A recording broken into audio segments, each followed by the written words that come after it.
बच्चों अब हम पांचवा क्वेश्चन को सोल्व करेंगे। प्रश्नावली 3.2 का प्रश्न पहला का ये पांचवा क्वेश्चन है। इसको भी बच्चों हमको क्या करना है कि प्रतिस्थापन विधि से इसको भी सोल्व करना है। ठीक, चलिए सोल्व करते हैं। बहुत इजी है, कोष्टक देख आपको घबराना नहीं है। चलिए इसको मान लेंगे समीकरण 1, इसको मान लेंगे समीकरण नंबर 2। ठीक, मान लेते हैं। उसके मानने के बाद बच्चों इस समीकरण 1 एक्स का मान निकालेंगे, समीकरण 2 का एक्स का मान निकालेंगे। ठीक, चलिए बच्चों निकालते हैं।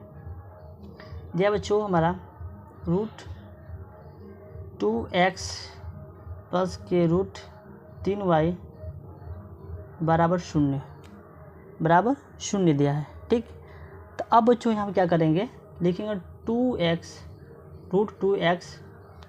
ठीक, इसको इधर लाएंगे, लिखेंगे बराबर माइनस के √3y, रूट माइनस के 3y लिखेंगे x बराबर माइनस के √3y बटे में √2। ठीक, इसका नाम रख देंगे समीकरण नंबर 3। इसका नाम रख देंगे समीकरण 3। ठीक, अब दूसरा को सोल्व करेंगे। दूसरा बच्चों क्या दिया है, दूसरा दिया था बच्चों 3x माइनस के √8y बराबर 0 लिखेंगे √3x बराबर, इसको इधर लाएंगे तो प्लस हो जाएगा √8y तो हो जाएगा बच्चों x बराबर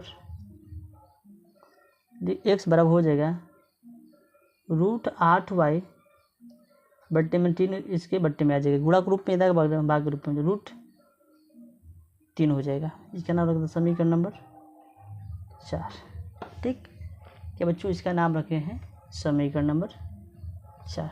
हो गया।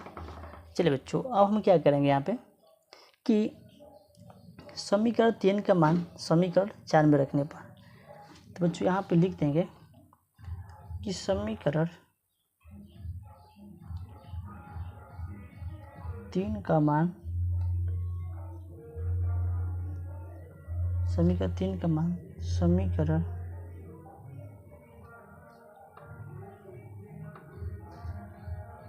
4 में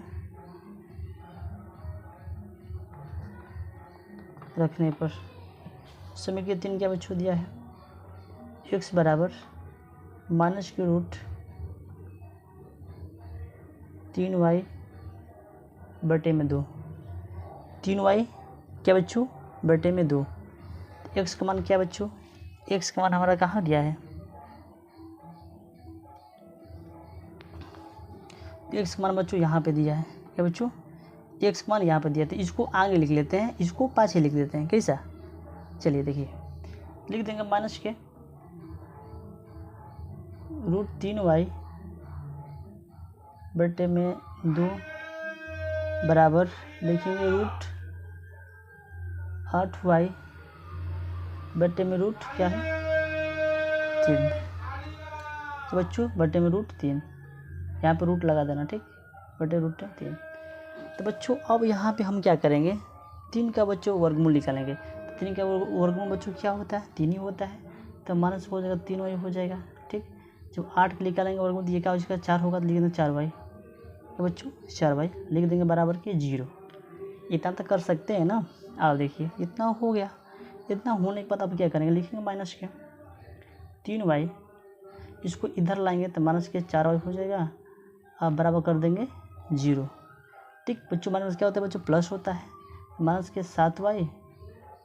7y और बराबर क्या हो जाएगा 0 हो जाएगा, बराबर 0 होगा ना। तो लिखेंगे बच्चों y बराबर 0 बटे में माइनस के 7। जब इसमें आप भाग देंगे तो इसका आंसर 0 ही आएगा। तो y बराबर क्या हो जाएगा 0। तो y का मान कितना है बच्चों, y का मान हमारा आ गया 0। ठीक, y का मान 0। तो y का बच्चों हम तो मान निकाल दिए हैं, अब हमको x का निकालना है। तो y का मान अब क्या करेंगे, समीकरण बच्चों उठा के 4 में रख देंगे, यहाँ से x का मान निकल जाएगा। तो बच्चों यहाँ से लिख सकते हैं कि y का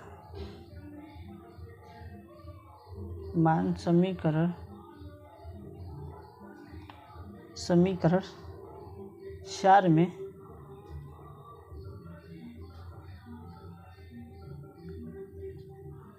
रखने पर, ठीक।